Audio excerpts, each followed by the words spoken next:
A couple years ago, I watched every movie that won Best Picture, and after seeing them all, I started noticing a pattern within the decades. The 40s had a lot of war movies, the 50s and 60s had a lot of epics and musicals, the 70s were super experimental, and the 90s were like the 70s, just 90s. And now that it is the fortnight before the Oscars and we are halfway through the 2020s, I am starting to notice another pattern. And I'm going to use that pattern to help me accurately predict which movie is going to win Best Picture tomorrow night. The last 5 winners were Nomadland, Coda, Everything Everywhere All at Once, Oppenheimer, and Anora. Now, to the naked eye, all of these movies seem really different, but if you pay close attention, you would see that a lot of these stories center around people who aren't usually shown in mainstream media. They are also mixed with either low budget movies or big budget movies with a beloved industry director. Nomadland was shot with a budget of $5 million, and it's about nomads living in America. A lot of the actors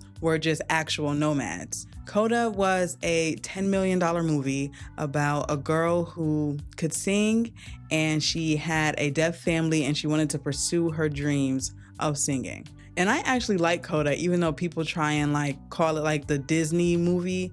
I think Coda was a great win. Everything Everywhere All at Once was a mid-budget movie. I believe it cost $25 million to make, and it's about an immigrant family, generational trauma, with the backdrop of this sci-fi multiverse thing happening. Very weird, very odd, especially for an Oscar Best Picture. Oppenheimer is more of a traditional movie to win Best Picture. It's a huge epic. It's a biopic, essentially, and it covers a historical event. But Christopher Nolan was also a beloved industry filmmaker, and a lot of people felt like he was finally getting his just due. This creates another branch that I've seen happening with the Best Picture wins in 2020. And then we have Anora, which was another small budget film. I think it cost $6 million to make, directed by Sean Baker, and it's about a Brooklyn stripper who meets this rich boy and is thrust into this wealthy lifestyle, only for it to be taken away from her. I think these movies kind of branch off into 2 different lanes.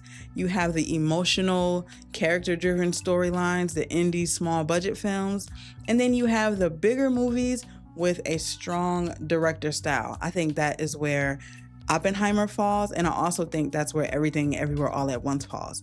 Anora is kind of in both of those, because I also think that even though Sean Baker was more of an indie filmmaker, he was also a beloved industry director, and he was very much known for his style of filmmaking. And there are a lot of reasons why I think these movies are the kind of movies that are winning Best Picture in the 2020s.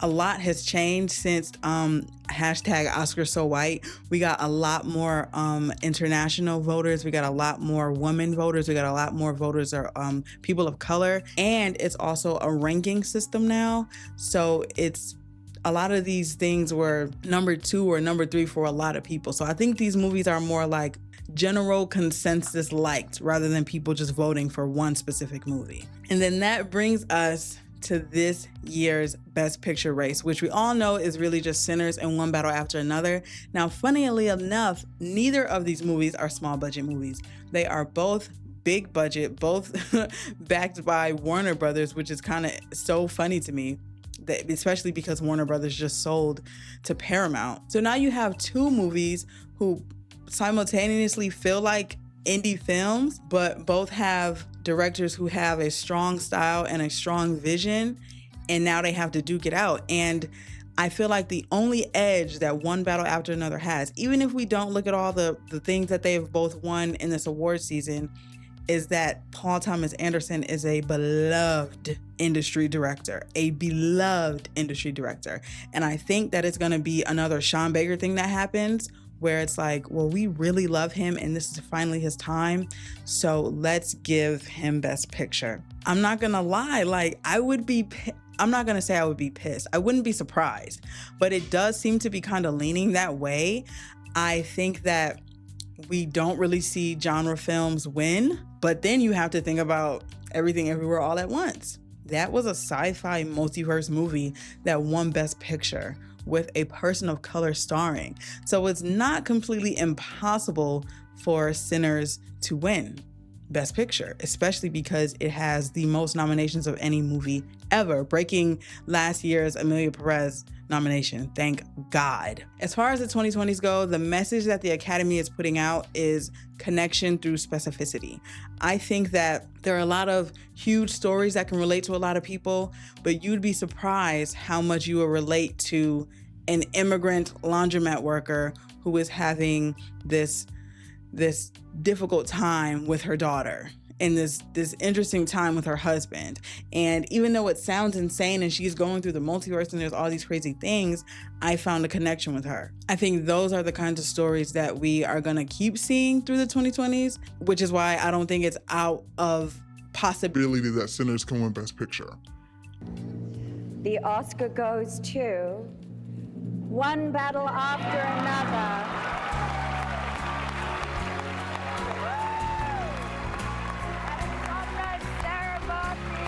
Nominated for 13 Academy Awards, One Battle After Another won 6 Oscars tonight for casting, actor in a supporting role, adapted screenplay, film editing, directing, and Best Picture. Just finished watching the 3-hour-long movie that is the Oscars, and One Battle After Another did take home Best Picture. Now, I said I would not be surprised, which I'm not. I am just a little bummed out. I really was hoping that Sinners was gonna have a crazy fun upset like Everything Everywhere All at Once. Thought we were gonna get a little experimental, but I do think that this follows the theme and the pattern that I've been noticing with this decade and the Best Picture winners. I do think that this falls under beloved industry director finally gets his win. Yeah, and that's not super shade. I'm not saying that One Battle After Another was complete trash. I think it was better than Anora. I just would have liked Sinners better. Sinners did go home with 4 awards though. We got Best Score, Best Cinematography, Best Original Screenplay, and Best Actor. So I'm not mad at it. Not getting casting actually gagged me. I just knew that Sinners was getting casting. I feel like that was the biggest upset of the night, honestly. Sean Penn, Amy Madigan both took home the Best Supporting Awards. Sean Penn didn't even show up. So honestly, I felt like we could have gave that one to Delroy Lindo if that was the case. There was a tie, which I don't even know when we started doing that. That was ghetto. And award speeches kept getting cut off while the cast of Bridesmaids were able to play out their whole 10-minute bit. So Oscars being ratchet as usual. Oscars being disrespectful as usual. Everyone's getting on Timothée Chalamet for going home with nothing, which I don't think is that serious. I think Timothée Chalamet did a great job. I think this was just a competitive year. We're so used to sweeps that we don't know how to appreciate a competitive year. Y'all started getting real weird towards the end. It started getting real racy when people were saying Michael B. Jordan should win. But thank God all of that is over.